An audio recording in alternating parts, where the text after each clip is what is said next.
Hi everyone, welcome to the fourth week of our live streams. This is the final one. This week, Jackie and I are going to be showing you a food demonstration of everything that we've talked about the last few weeks. With the help of the dietary department at the hospital, Jackie had them make us some plates of different foods, and we recorded that for you guys today.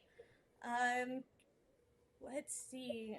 If you missed last week's or any of the previous videos, you can definitely go back and watch those here on Facebook and YouTube.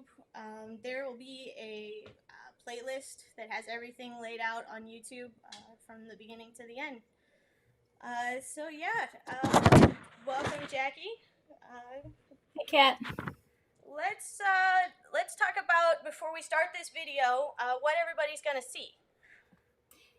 Okay, so like you said, Kat, we've had four visits together, four sessions together, and the first session we talked about healthy eating and nutrition before cancer diagnosis is even on the radar. And then the second session we talked about nutrition during cancer treatment. The third session we talked about nutrition after the treatment is finished. And so today's video that we're going to show here in a minute is putting it all together. So instead of just talking video and showing pictures, we're still going to show pictures, Right. but this is going to be more of a 3D. How do these plates look? How do they all come together? When we talk about the food groups and balancing the food groups, what does it look like? And so I'm excited to show it to you, or to show it to everybody. You've seen it. Yep, but I've seen it. But yeah, I'm excited for everyone to see it. Uh, yeah. Please leave comments throughout the video. Jackie and I won't be able to respond right away, but afterwards we will answer any questions that you leave us. With that, let's start the video. Okay. Hi everyone. Today we are here with Jackie, and we are going to be showing you some different food plates that show the balanced diets. Take it away. Thanks, Kat. Hi, everybody. Today we're going to show you how this plate visual that we've shown you in the past few sessions looks like in real food form. So we've seen this handout before where it shows us the visual of the food groups. Yes. This is an actual plate. I'm going to toss this down here for a second. But this is an actual portion plate where half of it is non-starchy vegetables, a quarter protein, and a quarter starches and grains. Okay. So if we can keep this visual in mind when we put our plates together, then that'll give us a head start. All right. Let's start with breakfast. All right. So this is scrambled eggs and hash browns. Okay. And so this would be our protein, this would be our starches and grains, and then what they've prepared for us are some vegetables. These would be great stir-fried. So we could just put them in the pan when we're scrambling, and that would become that other portion of the plate. This might spread out to a half, and if it doesn't, add in more starchy or add in more non-starchy vegetables to saute up. Okay. Or step back and think about it as a whole day. And if we don't get half in this meal, then make lunch and dinner more than half. Or have snacks, have this as a snack. So that at the end of the day, if every meal we were eating were piled high on a plate, would half of it be non-starchy vegetables, a quarter protein, and a quarter grains. Does that make sense? It does. So yeah, if this isn't enough this morning, you can have like carrot sticks later as your snack. Yes, perfect, exact. Okay. So this is, we've pulled out some 2% milk. Milk is one of those things where we want at least no milk to at least 3 servings a day. Okay. Milk comes in skim, 1, 2%, and whole. Anyone over the age of 2 really doesn't need whole milk. It's just the nutrients are the same in all, it's just the fat content. So if you can handle skim milk, great. 1% or 2% is better than whole. Okay. We've got our fruit. Fruit is another thing where we're having servings per day. So we want at least 3 servings per day. So what's a serving? If it's compacted down, we're looking at half a cup. So applesauce or juice, half a cup. Okay. If it's chopped like this, we're looking at 3/4 to 1 cup as a serving. And we want at least 3 per day. We get nutrients here that we get nowhere else. So we Right. want fruit. And that's the good sugars. Yes, right. The fructose, the good sugars. This is a parfait that's in yogurt. So yogurt is the milk category. Okay. And we want 0 to 3 servings of those a day. And then the granola would be what category? What food group? Grains. Right here in this 25%. Okay. So 25% in the day. So you can see if I were to have this as my breakfast, I'm already getting 2 servings of milk. I'm getting a serving of fruit. And this grain would be added to this grain for that 25%. Okay. So we would be almost a quarter of the way there with some of them. Exactly. Okay. We good? We're good. All right. So Kat, let's move to the next meal. Okay. We've got 2 dinners, so I want to just show you the first dinner that we've got here. We've got a sirloin tip and noodle, and you'll see that half of this plate is non-starchy vegetables. They've done a really nice job with this, but then they've also added in for us a salad. So now we're more than that 50%. So we didn't have the 50% at breakfast. Right. So now we have over 50% for dinner. Exactly. We also have our fruit serving here. So we've got an orange. That's a 6-ounce orange chopped up. I also want to point out that this is beautiful. It is plated so beautifully Right. that the nutrients in it are so much more available to us than if it were just on paper with plastic and a hash of, goulash. Right.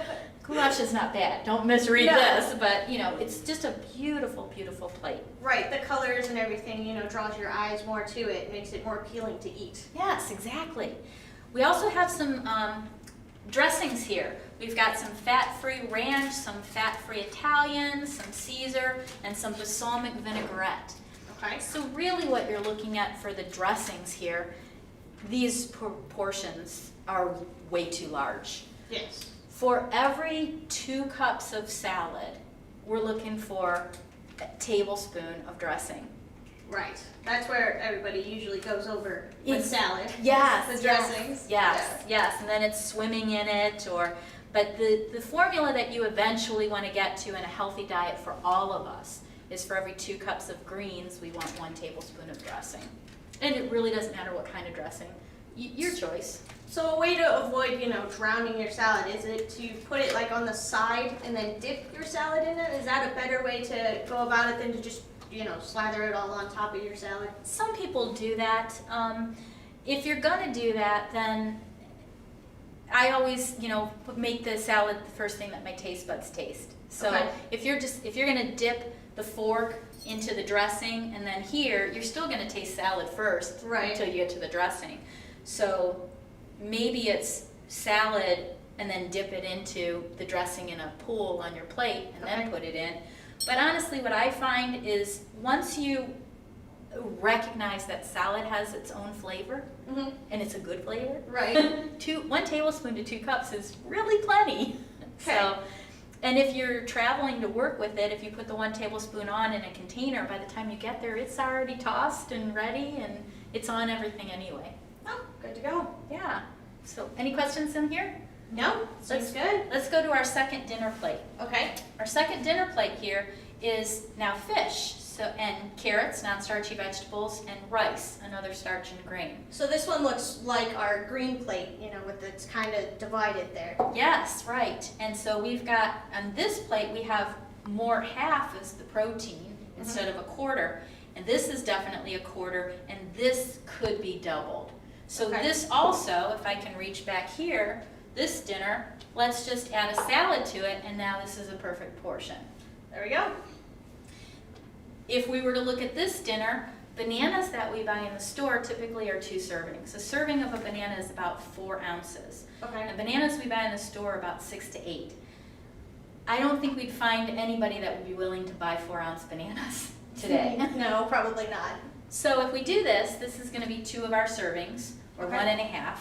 1.5. Or we could just cut this in half, eat half later, or share the banana with somebody, and that would be a fruit serving.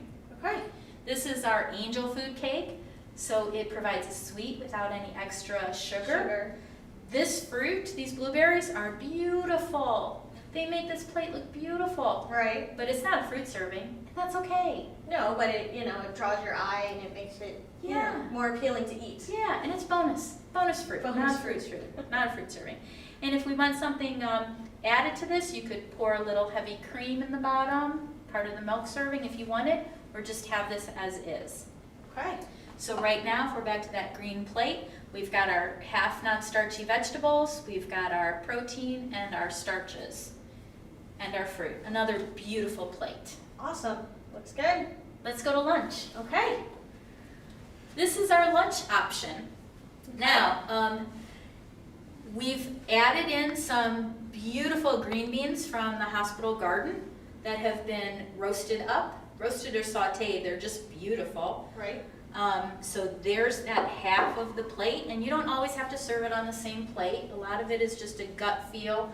Okay. Half of my intake is vegetable. So we've got our vegetables here. We also have a vegetable soup here. So green beans, tomatoes, what else do you see in here? Some potatoes, definitely a tomato sauce. Yep, tomatoes Yeah, being just the some non-starchy. peas. The peas and the potatoes being part of the starches and grains, right? Right. And so this is adding to the 50% of the day. Stop that vibration. But now what we're looking at here is if I were to deconstruct this on that plate, Okay. the bread would be the starch. Starch. Yes. And then what do you see in here? I see what looks like turkey, maybe some cheese, tomato, and lettuce. Right, and there's cheese in here too. I believe That's there's a some Swiss piece of cheese. Swiss right there. So that would be protein too. Okay. And so we could really measure out that turkey and that cheese to make sure that it's still within fill in that. you know, corner of the plate. Right. Okay. And so we've got vegetables here from the beans, the vegetable soup, the lettuce and tomato, well within our 50%. Yes. 2 pieces of bread, well within our 25%. Okay. Turkey and cheese, well within our 25%. Let's talk a little bit about condiments. Okay. What kind of condiments do you like on your sandwiches? Usually just mustard. Perfect. Mustard is a perfect condiment, nothing in it Right. except spice. Vinegar and spice. Yep. Yep. Ketchup.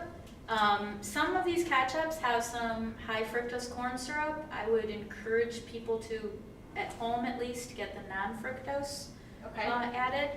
But ketchup is non-starchy. Is Tomato. there a lot of sugar in ketchup as well? Doesn't have to be. So on the bottom of that nutrition fact panel, we'll have an ingredient list. Okay. And so we've touched on that. You just want to make sure sugar is not Not there. in the top. Yeah, not added, no added sugars, just Right. the natural sugar. No high fructose corn syrup if you can. Okay. In the packets, you're probably going to get the high fructose. So go easy on those. Okay. Real mayonnaise, fat-free mayonnaise, that's going to have some fat. Just go light on it. You know, sometimes we think we need a lot of condiment, we need a lot of mayonnaise. But I would say to you that once the taste buds start to appreciate food, Right. this might be fine without anything on it. Or heat it up and melt the cheese. Let the cheese be the condiment. Oh, that's an interesting way to do it. Yeah. This is Greek yogurt. Yes. I love Greek yogurt. Greek yogurt is high in protein per bite. This can be considered, in my world, it's considered a food, whereas the regular yogurt is less in protein per bite and Okay. has more sugar per bite. So that would, in my world, be more of a candy, whereas this is a food. Okay. So if you like Greek yogurt, or if you can get yourself to like Greek yogurt, I would always choose Greek yogurt over regular. So this could be something that you pack in, you know, your cooler when you go to your treatments. Yes, exactly. Perfect. Make Okay. sure you have a cooler so you've got ice packs or something. Right, to make yeah. Food safe. Awesome. And you can get any kind of Greek yogurt. You can get it with fruit, yogurt, or granola, any brand, any flavor. The fruit in it is not going to be a fruit serving. It's just going to be Right. flavoring. Yeah. So you could add fruit to it if you wanted. You could even put one of these in the freezer and then have a true frozen yogurt. Oh, okay. Yeah, that's a good idea. Or it could be something in your smoothie with, you know.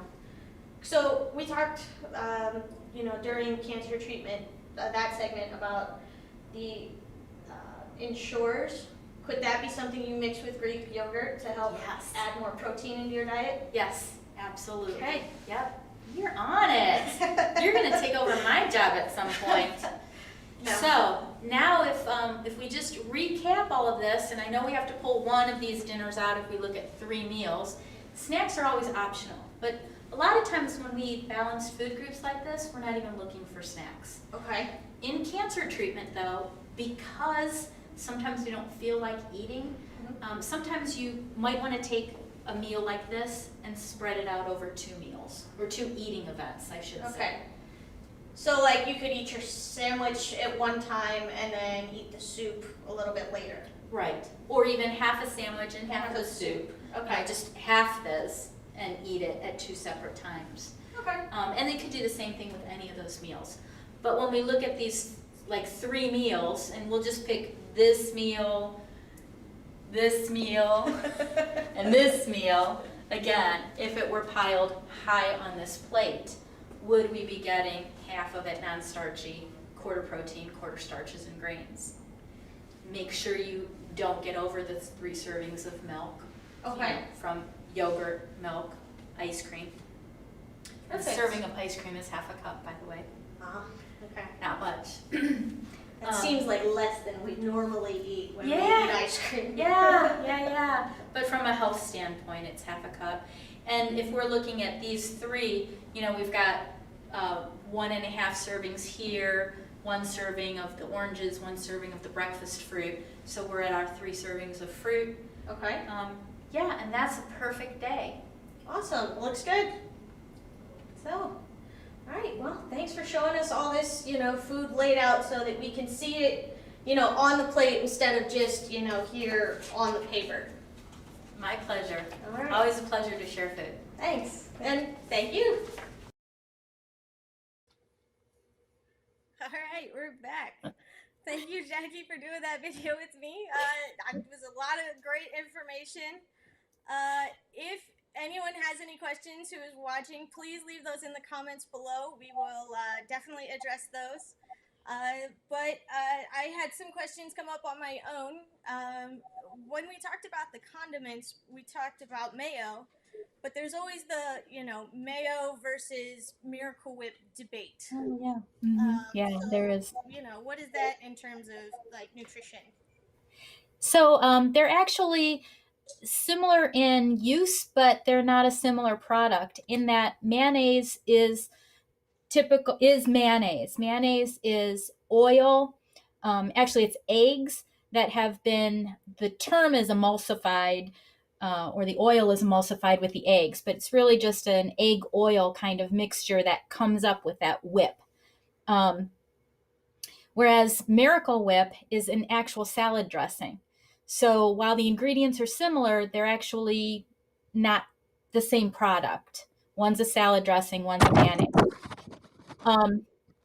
Miracle Whip comes in a few different types. If you are a fan of Miracle Whip, you'll know that the one has a dark blue lid, and that's more comparable to the mayonnaise. Right. That's the original regular. And the other is a light blue lid, and that is a lighter fat, lower calorie, lower fat product. Again, it's really your preference in what you like to eat. And just try not to use too much of it. For example, if somebody's going to make a tuna salad or an egg salad, in my grandmother's day, and my grandmother loved to do that, pea salads, egg salads. To make it healthier, you could now dice up some carrots, dice up some celery. Most of us will dice up some onion in it, and then just use enough Miracle Whip or mayonnaise to hold it together, not so that it's white. Right. I want to see the egg and the tuna. I don't want to see white and have to look for my egg and tuna. Okay. You could flip that even healthier and then serve it in a lettuce wrap or serve it in a cabbage leaf. That brings it really crunchy and a little peppery flavor to it. Huh. Interesting. Yeah. Yeah. Huh, that's yeah. I didn't think of that. When my grandma used to make there was more of a white than seeing the vegetables and things like that in there. So Right, yeah. right. The other thing that we briefly talked about it in the video is ketchup. Mhm. What are your feelings on ketchup as a condiment? Because I know my nieces like ketchup goes on everything. So Right. And so I would just continue to encourage people to pull back on the use of ketchup. There's really nothing wrong with ketchup, but if you look at the ingredients, most of them are high fructose corn syrup. And the corn industry wants us to know that high fructose or corn syrup is a natural product. Yes, it is, but not in that quantity, not in that uh, recipe where it's high fructose corn syrup. Fructose is natural and it occurs in corn and fruit and vegetables, but not in that high fructose. High fructose came about so it was shelf stable, the sweetener was shelf stable, and so that it was sweeter. So sugar is addictive, and it kept people buying more and kept coming back to buying the product. So that's how it started. Um, but we can look for no fructose, high fructose in our condiment, or go easy on the ketchup, gotcha. or make Okay. your own. Huh. I've seen recipes for that online, but yeah, Yeah, that could be one way to do it. So, oh, yeah, interesting. The other thing we talked about was splitting up meals. yes, Um, what is a way you have your sandwich and you only eat half of it? yeah, What's important about thinking of saving food? right. So for all of us, we have to think about food safety. Um, if anyone has ever had a foodborne illness, I am pretty sure that they would agree that they don't want to get another foodborne illness. If you've never had a foodborne illness, congratulations. God bless you. Yay. I hope you never get one. In the oncology population, in the population of individuals that have cancer or are being treated for cancer or right after treatment, they are highly immune compromised. So we want to practice high food safety. Like, even if you think your food's safe, you wash your hands, you bring everything to temp, you make sure cold foods are cold and hot foods are hot, you store everything right. You want to be extra cautious, extra special cautious, even if you think you do it all right. Right. So when we talk about splitting a meal or putting leftovers away, we have to be aware of that high food safety. Hot foods have to stay hot, cold foods have to stay cold.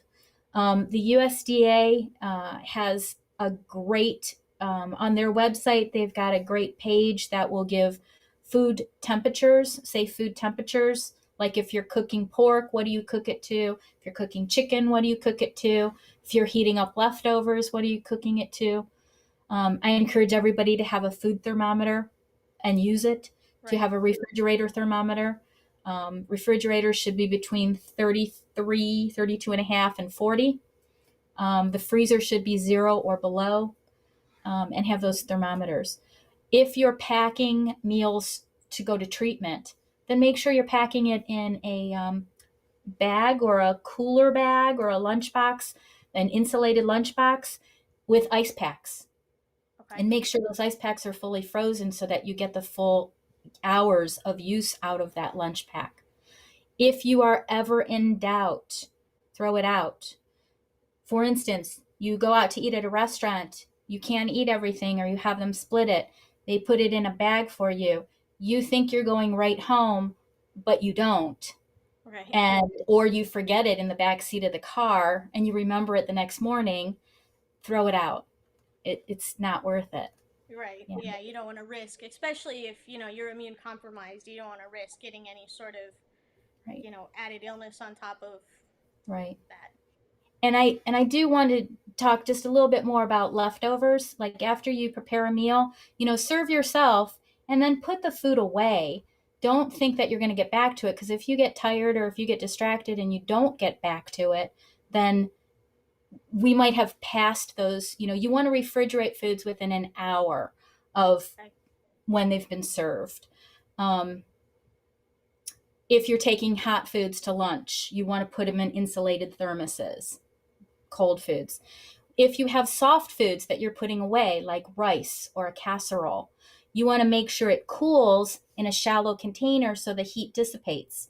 If I cool rice or a casserole in a container and I've got 2 tablespoons left and there's still a little bit more room in the container, I'm going to shove it down and add my 2 more tablespoons. And the research they've done shows that the internal of that container, the inside inner core, is still at a temperature where it can support life. And so that bacteria has food, water, and a warm place to grow. And we eat it the next day. Yay! Yeah, that's just kind of asking for trouble. Yeah, when in doubt, throw it out and keep cold foods cold and hot foods hot, and put things in the refrigerator within an hour of eating, or an hour of prep, rather. Awesome. That's great information. Good. One other thing, so if you watch the video, you notice a lot of our foods that we showed were, you know, close to the source, ready made, made to go at that time. During the first and second week, we talked about how you may not have a lot of time, and we talked about, whole foods and prepared foods and like prepackaged foods that can be safe. What are some ways that you may not be able to get all of those fresh ingredients? What's some ways that you can supplement with prepackaged foods? Okay, good. So my mind is racing while you're asking the question. So I'm gonna babble here for a second. That's okay. I just babbled during the question, so we're good.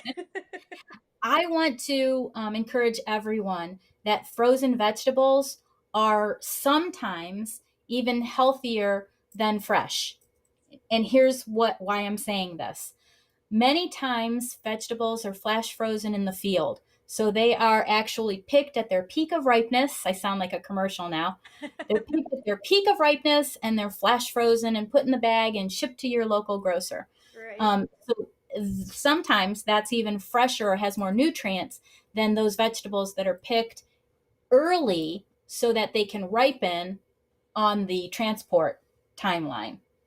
So if I'm not talking about shopping local grocery stores or local farmers markets where they're bringing in local produce. That's picked at the peak of freshness, right, or really close to it anyway. That's the best that you could do. Shop local with local produce. But when you're talking about produce that's coming from Mexico or California, frozen is sometimes fresher or more nutrient filled. So we've got fresh frozen over here, and then we've got canned.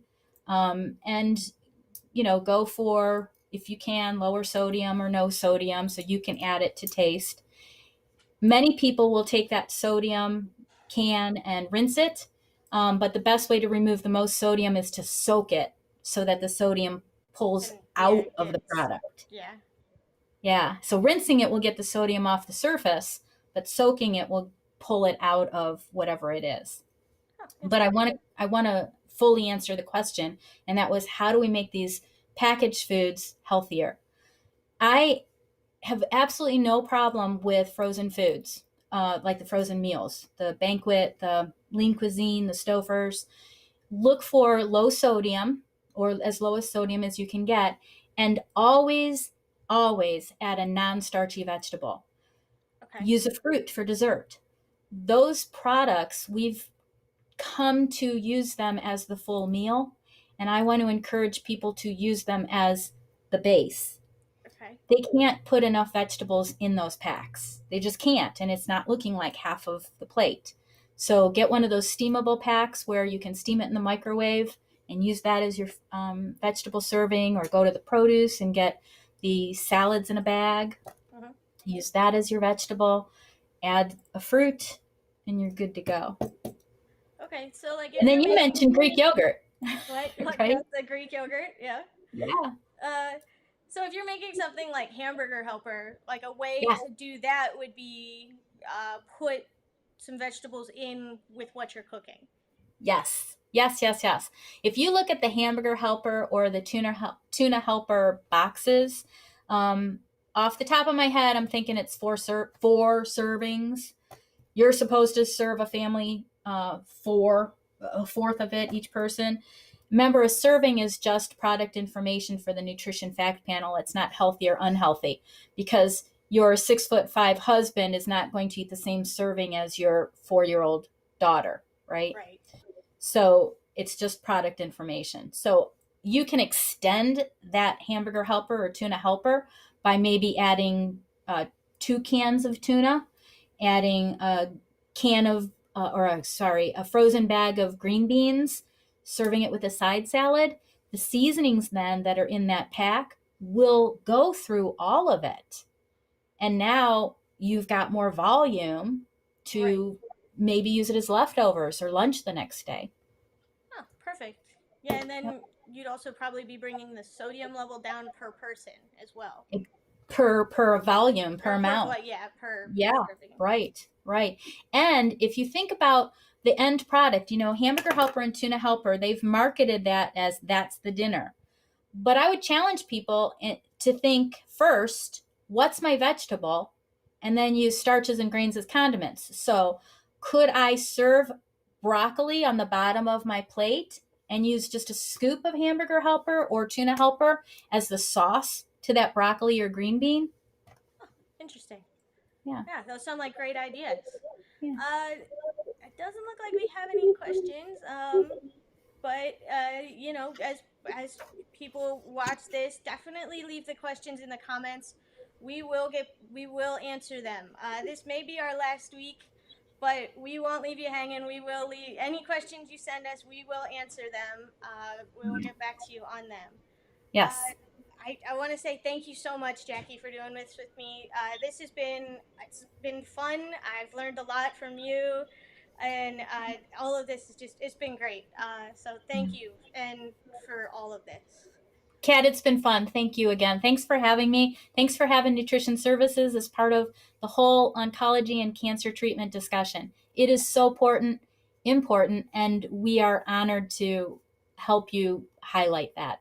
Yes, well, thank you. And I am going to definitely include the link to nutrition services at Worcester Community Hospital in the bottom of this video, both here and on Facebook.